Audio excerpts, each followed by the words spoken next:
জাতীয় নির্বাচন আয়োজনে অন্তর্বর্তী সরকার অযৌক্তিক সময় নষ্ট করবে না বলে জানিয়েছেন প্রধান উপদেষ্টা ডক্টর মোহাম্মদ ইউনূস। বিকেলে প্রধান উপদেষ্টার বাসভবন যমুনায়। হ্যালো এভরিওয়ান, কেমন আছেন সবাই? চলে আসলাম আপনাদের মাঝে আবার নতুন একটি ভিডিও নিয়ে।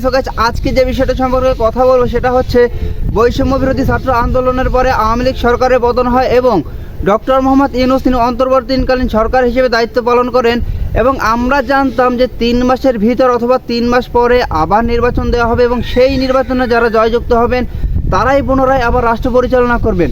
কিন্তু এখন ডক্টর মোহাম্মদ ইউনূস তিনি বলছেন অযৌক্তিক সময় নষ্ট করবেন না, তিনি এখন নির্বাচন দিয়ে। তো গাইস, 3 মাসের ভিতর বা 3 মাস পরে কি আদৌ নির্বাচন হচ্ছে নাকি 5 বছর পরে গিয়ে আবার নির্বাচন হবে? তো গাইস, কথা না বাড়িয়ে চলে যাবো আমরা সরাসরি স্ক্রিনে এবং বিস্তারিত থাকতে সম্পূর্ণ ভিডিও জুড়ে। জাতীয় নির্বাচন আয়োজনে অন্তর্বর্তী সরকার অযৌক্তিক সময় নষ্ট করবে না বলে জানিয়েছেন প্রধান উপদেষ্টা ডক্টর মোহাম্মদ ইউনূস। বিকেলে প্রধান উপদেষ্টার বাসভবন যমুনায় বিভিন্ন রাজনৈতিক দলের প্রতিনিধিদের সাথে আলাপকালে কথা বলেন তিনি। সাম্প্রদায়িক সম্প্রীতি বজায় রাখতে আসন্ন দুর্গাপূজায় কেউ যাতে নৈরাজ্য সৃষ্টি করতে না পারে সে বিষয়ে সতর্ক থাকতে ইসলামী দলগুলোর প্রতি আহ্বান জানান প্রধান উপদেষ্টা। গত বৃহস্পতিবার দেশ সংস্কার প্রসঙ্গে রাজনৈতিক দলগুলোর কাছ থেকে প্রস্তাব আহ্বান করে অন্তর্বর্তী সরকার।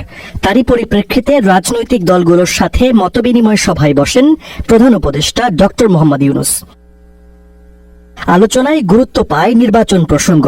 বিভিন্ন ইসলামী দলের প্রতিনিধিরা জানান প্রয়োজনীয় সংস্কার শেষে দ্রুত সময়ে নির্বাচনী পরিবেশ তৈরির জন্য প্রধান উপদেষ্টার কাছে দাবি জানিয়েছেন তারা।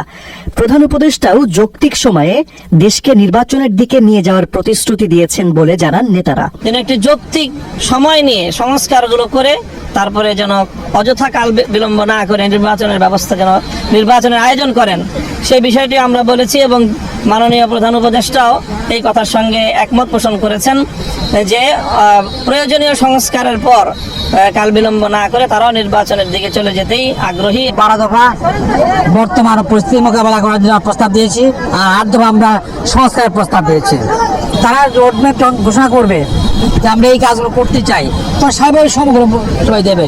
আমরা মনে করি যৌক্তিক সময় লাগবে আশ্বস্ত করেছেন এবং স্পষ্ট বলেছেন মাননীয় প্রধান উপদেষ্টা যে আমরা যত দ্রুত সম্ভব আমাদের কাজগুলো গুছিয়ে একটা নির্বাচন উপহার দিয়ে নতুন সরকারের কাছে ক্ষমতা হস্তান্তর করে আমরা বিদায় নিতে পারলেই বাঁচ। সন্ধ্যায় প্রধান উপদেষ্টার সাথে বৈঠকে বসেন গণফোরাম ও জাতীয় পার্টির নেতারা।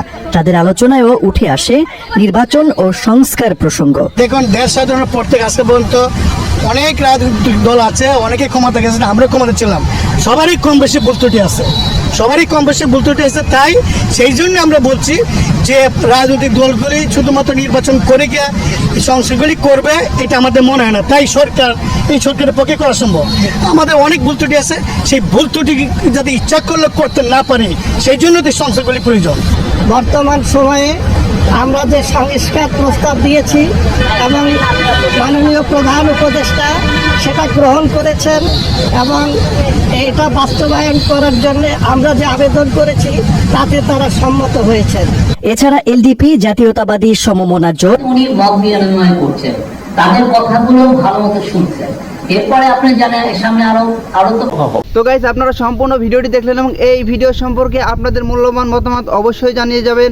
দেখা হবে আপনাদের সাথে অন্য কোনো ভিডিওতে। ভালো থাকবেন, সুস্থ থাকবেন, আল্লাহ হাফেজ।